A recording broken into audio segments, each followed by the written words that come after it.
While many aspects of accounting vary between companies, there is one constant. If your company has employees, it will need to account for these employees' payroll. Payroll is one of the areas of accounting which small business owners find especially difficult, and as such is often dealt with by an external firm of accountants. Accountants working in payroll face many challenges associated with the accurate and timely processing of employee compensation, which is often the single largest expense of an organization and as such must be rigorously controlled.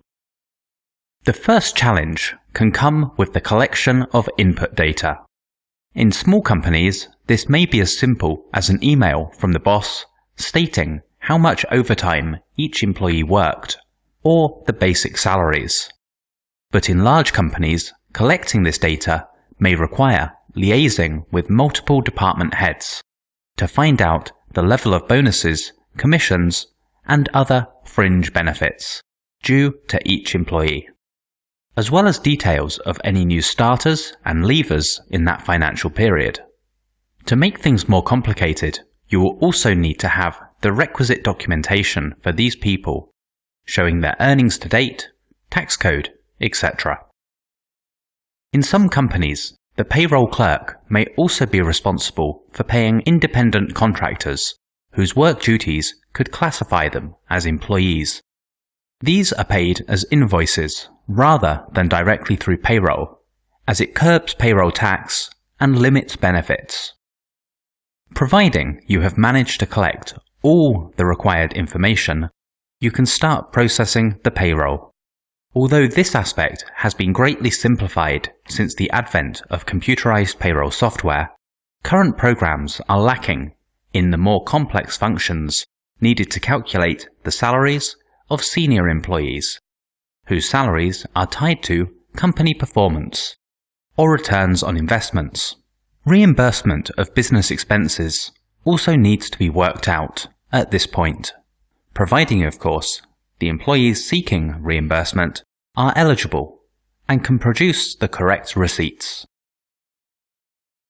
If this doesn't sound bad enough, you will also be faced with a variety of ad hoc tasks, such as calculating statutory sick or maternity pay, pension contributions, as well as a whole host of garnishments. Having entered all data into the system, it is always a good idea to check for any abnormalities, as a misplaced comma could result in employees either not receiving what they should, or worse still, receiving more than they should. If everything appears as it should, you can move on to submission. Firstly, the tax and insurance contributions, which have been calculated for both the employer and the employee, and finally, the salaries of the workers, which are usually paid by either transfer or cheque. Then it is a case of waiting for the unavoidable string of queries from workers as to why they paid more tax than in the previous month, why the pay rise they had been promised wasn't actioned, why their commission wasn't paid, along with 1,001 other questions. The thing which makes payroll such a demanding role is the fact that this entire process is repeated on a monthly or even weekly, in the case of wages, basis. So you are constantly racing to complete the current period's payroll before the cut-off. What's more, payroll is one of the more changeable areas of accounting from the legal perspective. So in your free time, you will need to keep up to date on constantly changing legislation and benefits.